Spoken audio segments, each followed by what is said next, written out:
تعالى كده يا غالي، انا اجيب لك النهارده الار 50 اي، بس يعني مش ده موضوعنا. الموضوع النهارده اللي بقول لك نزل منها في السوق ضرب.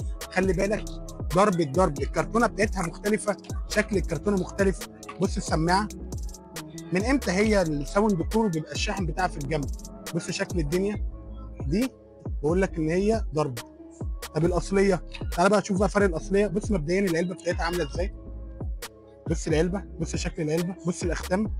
مش متاكد ان الحاجه دي اصليه، بينزل معاك كتالوج. بص بقى شكل السماعه ازاي، انت عايز تثبت لي ان دي هي دي. مختلفين تماما. دي الضرب قلت لك ان هي ب 450 جنيه. بص بقى شكل السماعه بقى الاصليه، بينزل معاه. بص كل حاجه هتلاقي موجود عليها الختم. اتفرج معايا كده، اتفرج كده معايا على شكل السماعه دي الاصليه. بص الضرب منها، شايف الفرق.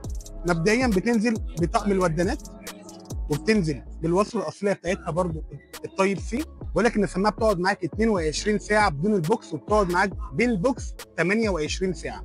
ضد الميه ووتر بروف. بتكلم معاك ان هي ب 700 جنيه. عنواننا فين بقى؟ عنواننا شارع العطار، مول الغول، محل 101. لو المشوار بعيد عليك ابعت لنا رساله نبعتها لك لحد البيت. مستني ايه؟ ابعت لنا رساله قبل ما العرض يخلص. ما تنساش تعمل لنا اللايك والفولو.